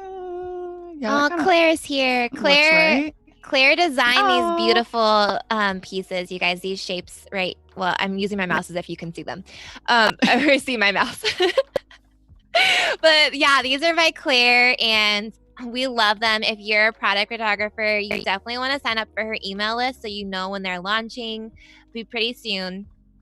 Yes. And yeah, you definitely want to get your hands on these. They're so high quality. They're made with wood, and so they're really sturdy, and the paint is amazing. Yeah, lots of color options and different sizes. So Cool. definitely go to moodlier.com and sign up for her email list. Subscribe. Yeah.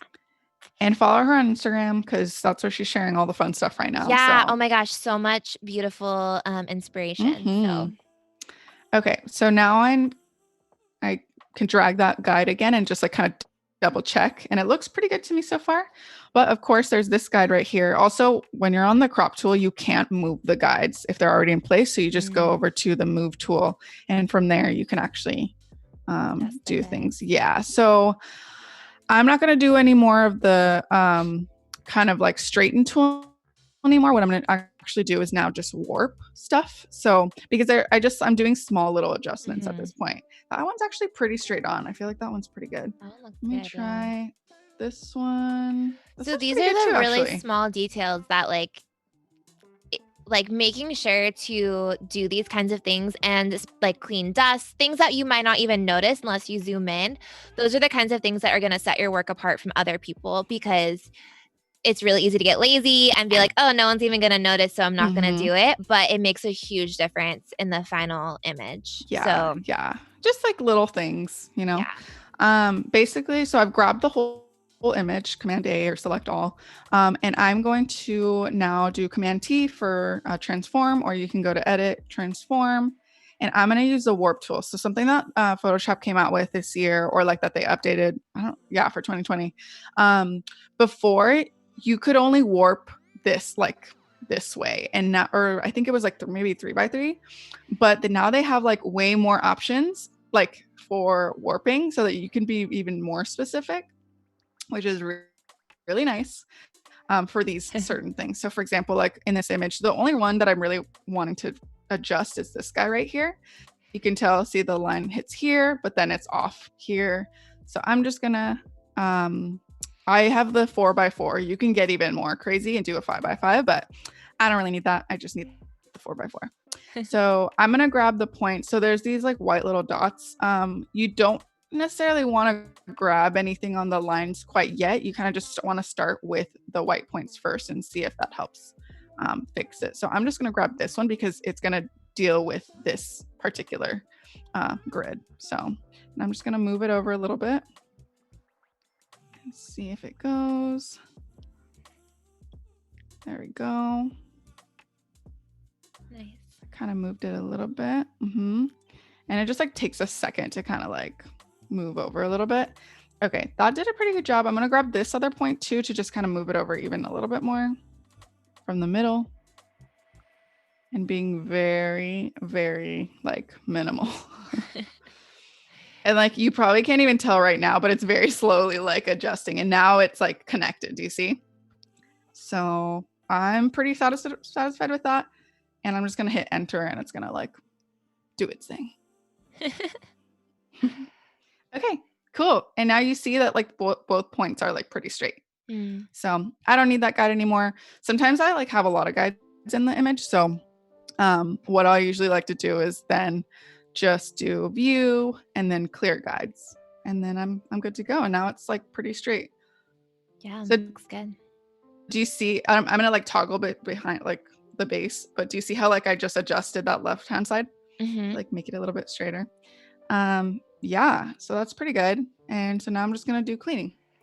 Cool. Take that layer, call it clean, and do all the fun stuff. Or actually, it's probably really more the boring part. But Yeah, but good thing is we have some more questions. So while you're cleaning up all that dust. Yes. And just as far as like cleaning up, by the way, yeah, I'm just going back and forth between the patch tool and the spot healing brush tool mainly. Sometimes I'll use the clone stamp tool depending on what area it is, but for the most part, it's between the spot healing and the patch tool. Spot healing over the healing brush tool in particular too, because it usually is more accurate. So I'm just going to go. Clean up that dust. I'm going to. Maria asked, what stock site do you use for selling images? So we've been using Stocksy. I believe you can also sell on Adobe Stock too. I could be wrong. We probably need to do some more research Clean on my it. screen real quick. Okay. But yeah, there's a bunch of different options. And what we've kind of been challenging ourselves to do is every time we do a personal project, we'll make sure that we take images without, because we usually shoot some kind of product in our personal projects, but we'll take that product out and make sure we like do some fun things, maybe with like fruit or whatever that can just be a stock image that doesn't have product in it. And sometimes we'll also do that with client work. Like we can't not sell any client work, obviously, that we are making for that client, but we can take the set and maybe like change some things or rearrange the props and take some stock images without the product in it again and play around like after the shoot is over. So some good ideas for just like making sure you get some stock images in there. Yes, and then exactly. Adri asked if we have contract templates, and we don't. We are not lawyers at all by any means. So I would recommend Sprout Society. They have good contract templates for photographers. So that's a good starting point. And then I would recommend just whatever contract you come up with, having it reviewed by a lawyer. Usually you can pay a lawyer like an hourly fee to review for you. Try to find someone who's within the creative field, who, you know, understands like, I think there's also like counsel for creatives is another law. Something like that. That's what it's called. That is good for like creative contracts. Make sure that it's reviewed, and you're going to be adding to it often as things come up. So exactly. Yeah, whatever you start with, you're always going to be adding to it.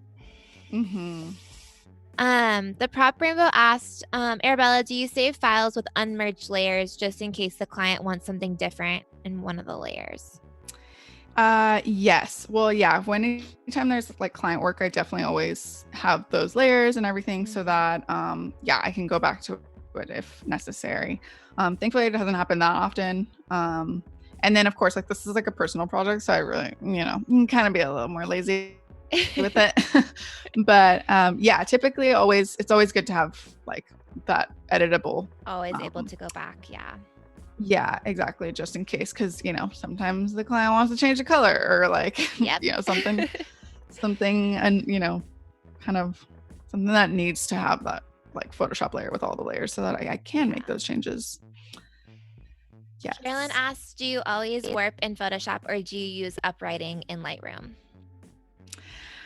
Okay, the thing with like, sorry, Adobe, I love you. Don't get mad. But Lightroom's like zoom feature like bugs me so much. Maybe I should tell Andre to do this actually, because I know he's like a Lightroom ambassador now. Oh, but yeah. the zoom in Lightroom is always like a little finicky because it only gives you certain options, you know? Whereas not as like much control. when in Photoshop, not as much control. So in Photoshop, I find it easier for me to do all of those edits in Photoshop because I can like zoom in and just like make sure, double check everything. Lightroom's kind of typically where I start with just so that I can do those batch edits, like, you know, lens correction, color correction, and that kind of stuff. So that, Yeah. so that I can just like move over to Photoshop after that. Love you, Debbie. Okay, one more question, then we're going to jump to design feedback. Okay. Seth asked, do you guys have a standard agreement for usage rights with your clients, or are the agreements always different?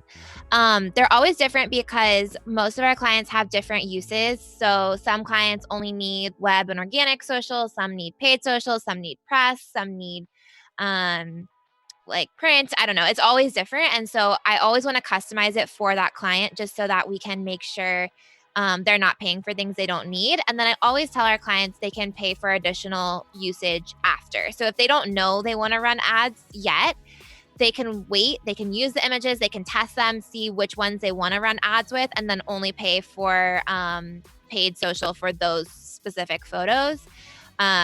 And also like their reach will make a difference too. Like if it's a smaller company and there's going to be less eyes on the photo, we'll charge less for licensing. But if it's a huge company and like that many more people are going to see those images, you want to up the licensing. The value of that. The value is higher, right? The photos are worth more because it's that many more eyes that are going to be seeing them. And obviously paying money to, put effort, like putting money into advertising. So that automatically should, make the image more valuable. Yeah. So it's always going to be custom for that client. Adrian says, I hate the Lightroom Zoom as well. Oh my gosh. Yeah. I don't know why. It's just like, but you know what? It's like Lightroom is great. Oh, I guess my internet connection is unstable apparently. Okay. Are you guys hearing me okay? I hear you. Okay, great. Yeah.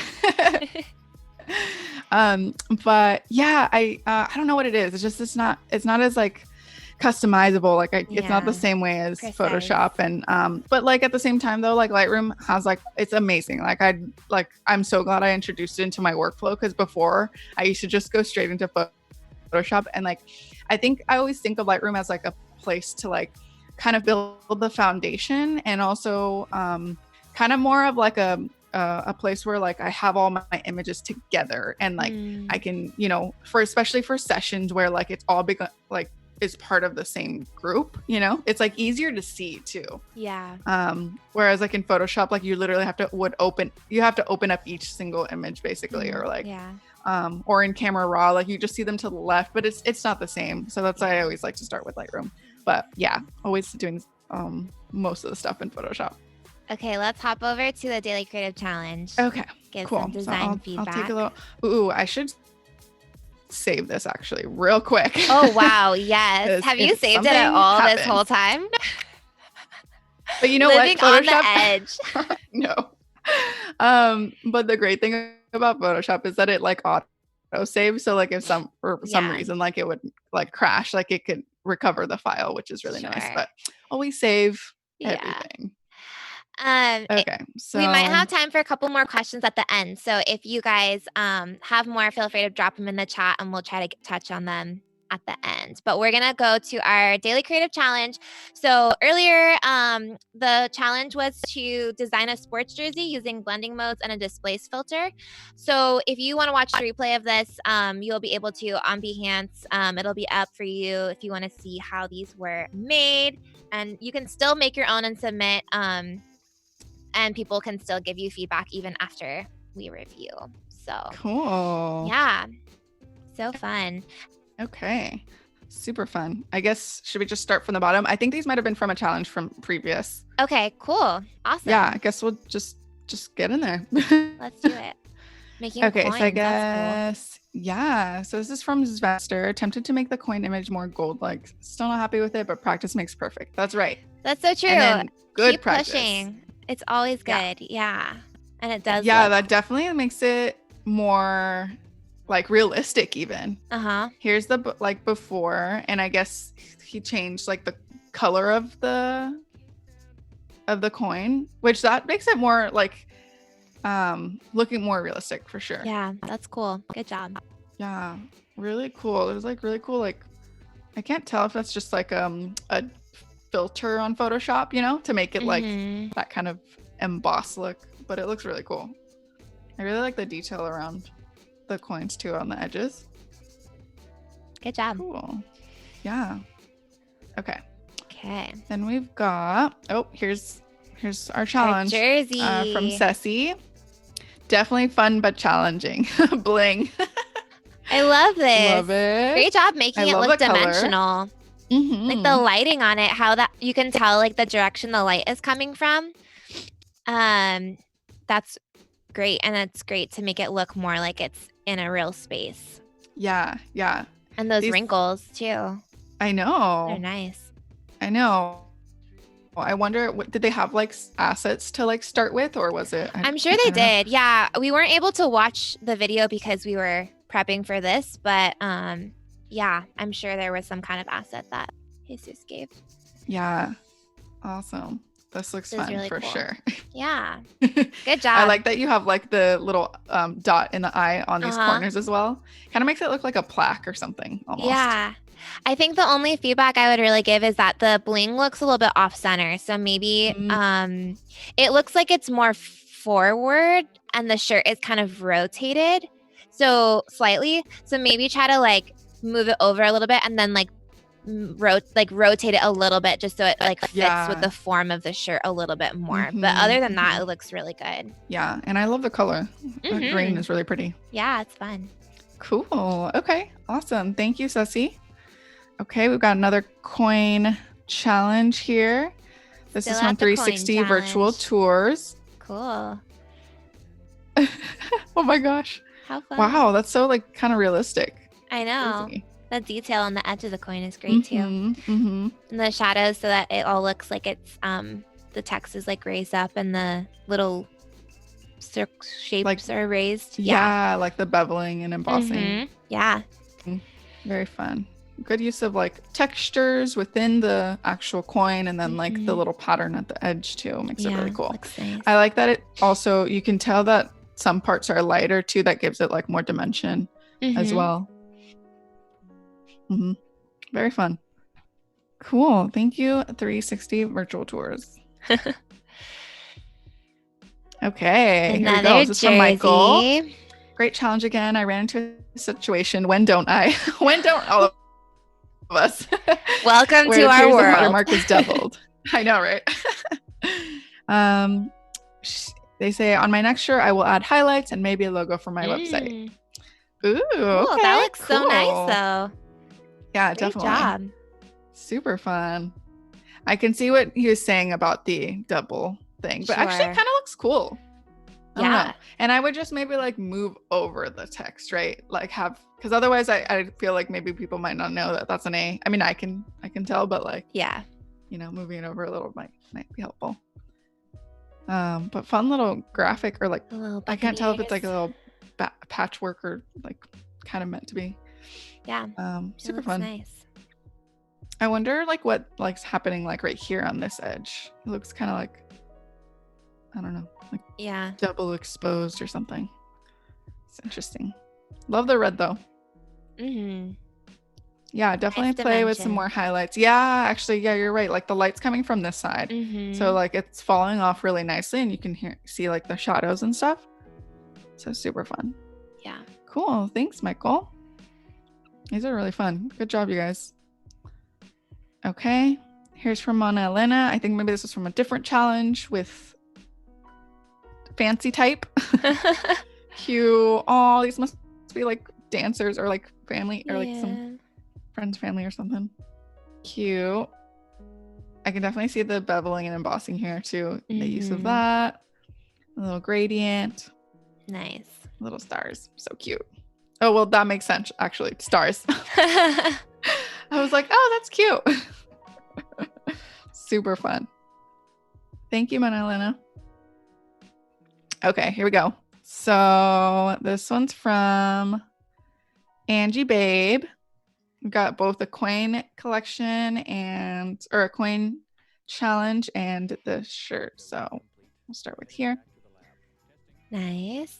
Very nice. So was everyone supposed to use like their portrait, you think, for the coin maybe? It looks like it, yeah. That's so fun. Yeah, love that. Very simple, very, it looks good. I wonder how they achieved that, like what filters they used. I know, we need to watch this tutorial. I know. I'm like, wow, that looks cool. Yeah. Very fun. Yeah, good job. And then we've got the t-shirt as well. That looks so good. Mm-hmm.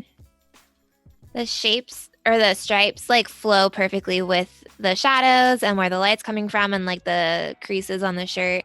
Mm-hmm. Mm-hmm. It's a really good job like adding those. Yeah. Oh, you know what? I'm thinking, I wonder I if think that's a maybe watermark. it's a watermark. That makes Mm-hmm. so much Yeah, sense yeah, then. But yeah, I think this like little design here is perfectly in line. It looks Mm-hmm. very centered, and again, love the colors and the light fall off from coming from the left-hand side. Yeah. Very Good. nice. Cool. Okay, we'll go a few more. Here's from Nathan. He wants some feedback as well. Ooh, I see Jesus in the back. Okay, love these colors though, actually. Yes, the colors are amazing. Uh-huh. Uh-huh.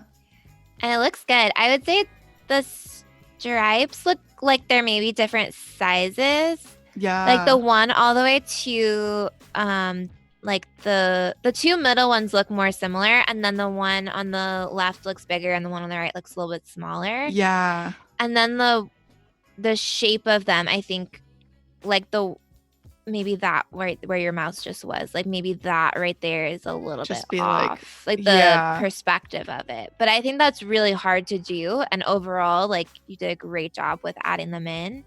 Yeah, and I it's love tough. that it's the Photoshop Daily Creative Challenge logo there in the middle. That's so fun. So good. So good.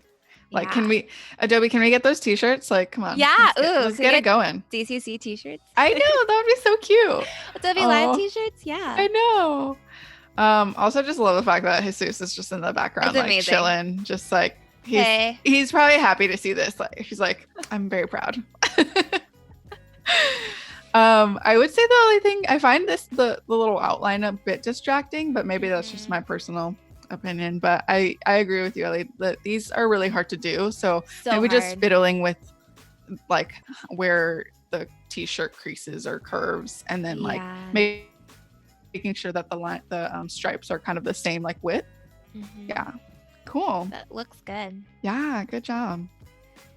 Okay. So let's see. We've got one from Sean. This is, I guess, a version 2. Another one. Ooh, I like that you have like both the like little Adobe logos and the Photoshop logos. Mm-hmm. And I love these little squiggle like blob things on the shirt too, actually. Tim says I wouldn't be cool enough to wear them Adobe Live shirt. Tim, you're cooler than any of us. I know. You're the pro. You know so much. You're the one who deserves it, really. It's true.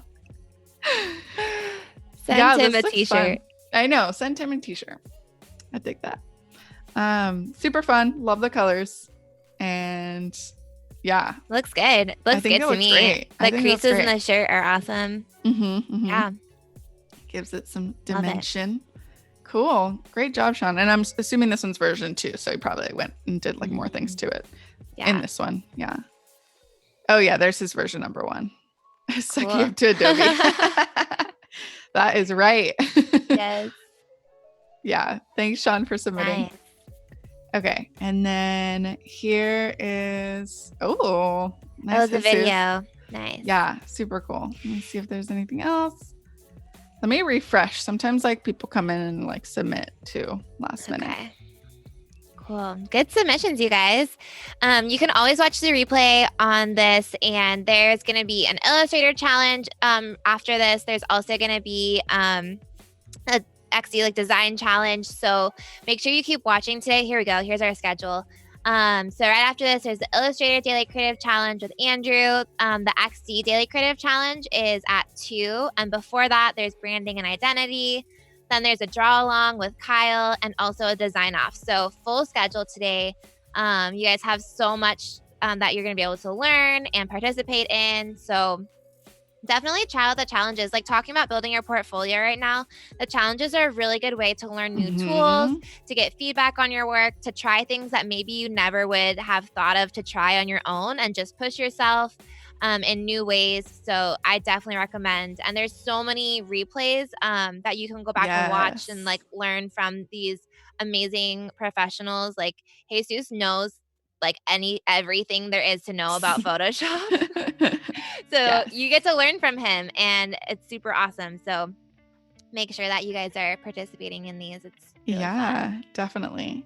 And we've got this one quick submission, so we'll take a quick look at it. But this looks cool. Yeah. This is from Mass. I had a big problem when I wanted to do the second way to create the metallic interior through the created. That maybe that's what it is or something. Oh no, it made my Photoshop crash. Oh no. Hopefully it recovered it though. I know. Maybe update But this your looks Photoshop. very cool. I like that you're wearing your headphones. Very millennial. A very millennial coin. Yes, amazing. Good job, you guys. I love it. Great job, you guys. Thank you for submitting. We'll be reviewing more tomorrow. There's going to be a new challenge, a Photoshop challenge at 9 Pacific. So make sure you tune in for that, and then you can work on it during our stream and submit it. We'll review those again. So yeah, cool. Yeah. Cool. All right. We'll just like jump right back in until we're pretty much done, until Paco tells us to get off because the next person has to go. Till they kick us out. But yeah, exactly. So just cleaning up. This textured background is like this. Thank you, Paco. We've about 10 minutes, just so you guys know. So last question. Feel free to throw them at us. Exactly.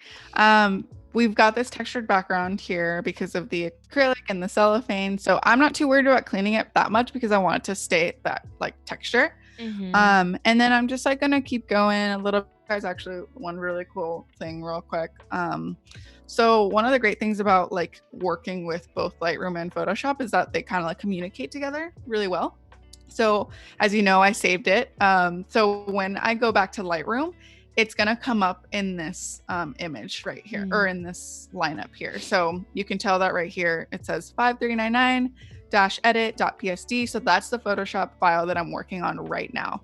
And so the great thing that I can do, so like, I just want to show you real quick before we leave so that, you know, you guys can see. So if I go now to develop on this Photoshop PSD file, one of the great things is that I can like apply more edits on here, but then when I go back to here and save this, it will update this file too with whatever edits I made on top of this. So sometimes like after I finish editing all the the image, I'll want to like sometimes go through and like maybe add a fun filter or something. Yeah. Especially like one, our friend Diane Villitson, she creates these like really fun pastel kind of candy filters. So like sometimes I like to play with some of them like after the fact and like do some really like cool colorful things like this or something, obviously not this crazy, but like just kind of play around. And that's the cool thing about like just going back in and out from Lightroom and Photoshop. So really fun stuff. So I'm gonna go back and I'm just gonna keep on cleaning. If anyone has any questions, feel free. The Prop Rainbow asked if we design packaging as well. So we don't actually do any graphic design. I did major in graphic design, but we've decided just to focus on photography, and we do stop motion too. Those are kind of our two things, but we just wanted to do like one thing and do it really well. And so we don't do any design. We have a list of really amazing designers that we will pass people off to if they need a recommendation. And a lot of those we found through Adobe Live. Yeah, like I think I mentioned Cordelina, Only Child Design earlier, Maud Passini, Studio Linear. Yeah, we have like a lot that we refer people to. Hi, Colby. Thanks for watching. We met Colby at Adobe Live too. Oh, my mom says this is our best work yet. Oh my gosh, this is probably my favorite shoot now. Like, thanks, Mom. Probably. Thanks, Mom. Thanks, Mama Mitchell. It's a mom thing to say. I know. She's so cute. She's like our number one supporter, you guys. She's always commenting on everything that we do. And it's funny because at first Ellie was always kind of like, she's always commenting. And I'm like, let her. Literally, like we need all of the fans. I appreciate all the support. It. I appreciate it. Thanks, appreciate Mom. it so much. Yes, definitely. Thanks, Mom. Hi, Infamous Nor. If you guys have any last questions, we have about 5 minutes left, so feel free to ask them. Feel free to reach out to us on Instagram too. We're always happy to answer a DM. We also started doing coaching calls recently, so you can find out about that on our site if you want to talk with us one-on-one.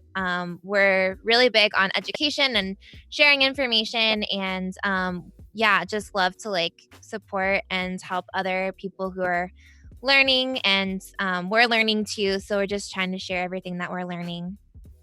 So Exactly. yeah, feel free to reach out to us. We're happy to answer questions, say hi.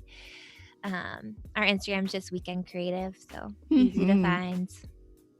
Oh, Claire says she loves our moms. Oh, Yeah, we both have good moms. Very supportive. very. Cleaning all that dust. I know. Just like little bits here and there. Tomorrow, Arabella is going to be showing you guys how we do a GIF. So we did some stop motion with the shapes, and they're like rolling into the scene. And so it's pretty fun. So you guys definitely want to tune in tomorrow, same time. I'll give you a little same sneak place. peek. And we'll be. So we have these guys right here, and I'll just like kind of like share with you guys so that you guys can get excited and tune in tomorrow. So basically we want to have like the shapes kind of like rolling in. And I'm sorry it's loading so slow. My thing's probably just like being like, what are you doing to me? But basically we want all these like shapes to kind of roll in, and eventually it's going to kind of come looking like this. Yeah, super fun. Yeah. So we'll be showing how we do that, and very working on that stuff tomorrow. Mm-hmm. Infamous Nor asked if we can teach a little bit about lighting. Yeah, I mean, our lighting's pretty simple, as we mentioned earlier in the stream. We use strobes because they're just really powerful and easy to use. We use Pro Photo. We have the B1 500 watts monolight kit. And typically we just use one of our strobes and use a lot of white cards to bounce. And like we kind of play with the placement of the light. Oh, go ahead. Oh, I was just going to say, if you want to see, we share a lot of our setups on our studio Instagram, which is Little Sunday Studio. And we share a lot of behind the scenes there and a lot of like zoomed out shots of our setups. So you can get a good sense of like how we use our lights from that. But yeah, go ahead about like how we move around our lights. Yeah, so we just kind of place, typically we like that like hard shadow kind of look. So we're always, placing our light kind of to the side to get those like longer shadows. Sometimes if we want them like more tight in, we'll bring the light closer in. And then we'll play with like the level of where the light is placed, like as far as like closer to the ceiling or lower or however. Just kind of finding, that's the thing, like you kind of test out certain things and different for every set. Yeah, exactly. But for the most part, we're definitely always using kind of that one strobe, some white cards to bounce some light back in. Yeah, for us, a lot of times the shadows kind of end up being like part of the composition. So we'll like make them like contribute to the set in a way, almost like another prop kind of is how we think about it in a way. So like we look at them and make sure that like they're not distracting, but like adding to every scene. So my uncle is watching. Hi, Uncle Rick. Thanks for watching. Uncle Rick. Thanks for watching. I was just gonna mention that we recently figured out how to describe our style to people. Well, it literally comes down to like the weekend. So like, weekends are meant to be fun, like outdoors, sunny. So like we like our images to be like fun. And like, that's kind of why we use that like hard shadow look. Cause I think it reminds us of like what it would be like to be outdoors, like outside, like really fun. In the sunshine. Poppy. Yeah. Yeah. Exactly. Super fun. Carolyn says Little Sunday Studio looks so nice and friendly. Oh. Yes. Yeah. If you guys are local in the Bay Area, we host meetups. Not right now, obviously, but once all this is over, we're going to host meetups again. We'd love for you guys to hang out with us and network and build community. So yes. Yeah. Thanks, Tim. Thanks for being here and for helping out, dropping all those links. I think we have about 1 minute. Okay. So. Yeah, I mean, there's not really much else. I This all takes kind of a little bit of time. So, This is the tedious work, but it's important. Yes. I just kind of want to like zoom out so you guys can see. But typically I would just kind of keep going. When I'm editing retouching dust, I just go from like I'll zoom in really close in and go from like section by section, making sure I grab everything. But yeah, just a combination of all those tools, spot healing, patch, and also clone stamp tool. Cool. Well, thank you guys so much for watching. Thanks for all your questions. Don't go away because there's an Illustrator Daily Creative Challenge right after this. And so stay tuned and come join us tomorrow. Hang out again. We'll see you then. Bye.